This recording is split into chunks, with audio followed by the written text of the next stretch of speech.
I want you to close your eyes and picture your favorite place on earth. Imagine that you have been asked to take an important guest on a bike ride through this place. Where are you going to go? How are you going to get there? How long will it take?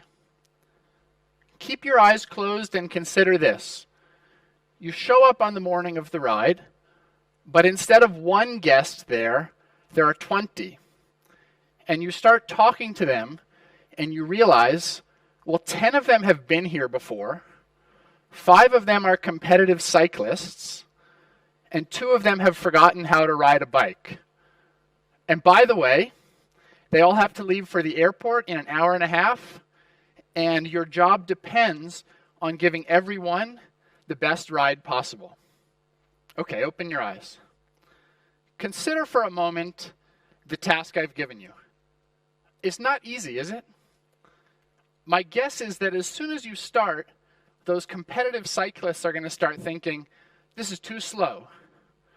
If you speed up, the rest of the group is thinking, this is too fast. And regardless of the pace you set, some will think it's too easy, some too hard.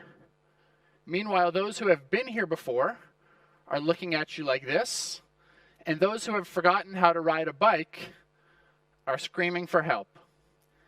You're probably wondering, why did I ever take 20 people with different backgrounds and skills and experiences on the same bike ride? Welcome to my world. I'm a high school teacher. I teach math, and math is amazing. We take concepts from the Egyptians and the Greeks, and we use them to fly planes across the world. And I think that if I sat down with any one of you, I could show you that. But I rarely have that chance, because every day I have 20 very important people, my students, come into my room. I have 45 minutes, and I've been told that because they happen to be the same age, I have to teach them the same content in a year, and then the same thing in a month, in a week. Every day, the same lesson plan. I hope what this example of the bike tour shows is that this one-size-fits-all sort of approach to education doesn't fit diverse individuals. And when I think about what are the challenges that face our education system, they boil down to this fatal flaw. We're taking infinitely diverse individuals, our students, and treating them as if they're all the same. So what do we do about this? Well, I want to give you 5 principles for a better bike tour that I think will also give us a better education. And by the way, every illustration you're going to see is done by one of my students. So know as you listen that our students have incredible talent and incredible potential. The question for us is this: how do we harness it? Number 1, make learning meaningful. If you're going to come and take a bike ride with me in my home city of Washington, D.C., not only are you going to get a great workout, you're going to see a vibrant city, you're going to see the seat of my country's government, and the politically active people that make it run. It's exciting, right? Travel is exciting, discovery is exciting, and learning needs to be exciting too. When students walk into class, they need to understand why what they're learning is meaningful. What's the purpose? And if we're teaching them things that don't have that meaning, we need to find new things that do. Number 2, resources, not lectures. I could talk to you guys for hours about Washington, D.C.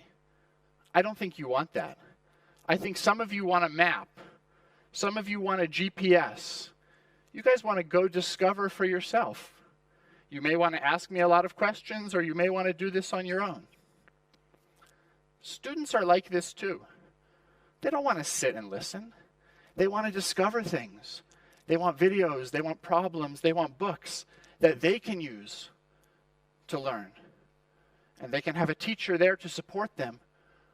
But learning is an active process. It should be guided by resources, not lectures. Number 3, students set the pace. If we're biking and we come across this sign, there's no way that each person in this room needs the same amount of time to cover the same distance. So why do we expect students to do that? We know there are students that learn like this, and there are students who need more time. And if a class moves at the pace of the teacher or the curriculum guide, those faster students are wasting their time. They could be learning more. Those slower students are wasting their time because they're not following along. Students don't have time to waste. They need to be challenged all the time, engaged all the time. And the way we do that is by letting students set the pace. Number 4, require mastery. DC is a busy city. And if I let you go for a bike ride there, and I don't know you're a confident cyclist, it's dangerous. It's dangerous for students, too, when we give them problems they're not prepared to solve. They lose confidence. They lose self-esteem. They start to fear the challenge of learning. If we want students to solve complex problems, we need to make sure that they have mastered and have understood the skills they need to get there. Not just completed the assignments, but have really mastered them. Number 5, reflect. Think about how you felt when you learned how to ride a bike. Maybe you fell a couple times, but you probably felt happy. You probably felt proud. You probably started to wonder, what's next? Now that I know how to do this, what can I do? And students should feel that too. Sometimes as a teacher, I'm so worried about getting through content that I forget to stop and ask students, what have you learned? What have you done well? Where can you improve? And what's next? Our students are only going to become the people that we want them to be if we take this time and reflect. So these are ideas. What do they look like in an actual classroom? Let me tell you how I started my year this year. The first unit was on functions. And so I told my students, choose an endangered species you care about. Here are some videos. Here are some problems. Here's some practice. What I want you to do is use these materials at your own pace. Don't go to skill B before you understand skill A. And predict what's going to happen to your population, your endangered species, in 50 years. And just like the parent helping the child learn to ride, I'll be there by your side the whole time. Whatever support you need, I'll give you. But you need to be the one learning. This is what a student did. She decided to study the Indian elephant. So she taught herself linear models. She taught herself exponential models. She predicted the population of Indian elephants in 50 years. And then she wrote this. She said, I would like to investigate ways in which we can prevent their extinction and encourage them to live a longer life.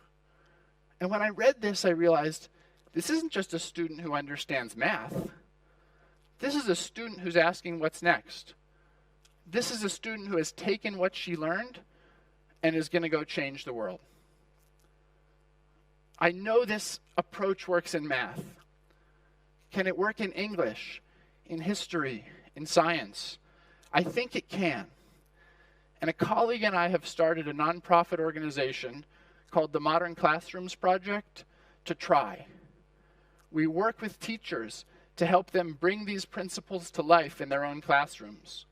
We work with expert teachers who tailor the approach to the subjects they know best. We work with beginning teachers to see if we can help make this hard work of teaching a little easier. And we're learning a lot. It's not easy, but we're already seeing amazing results. Is the Modern Classrooms Project going to revolutionize education? I don't know. But I know that we need to try. Because I work with young people every day. I see their talent. I see their potential. And I think that if we can give them meaningful things to do, if we can give them the resources and the time they need, if we can hold them to high standards, if we can help them grow through reflection, if we can give them all of that, they're going to soar. Thank you to my students for the wonderful illustrations. Thank you for your time.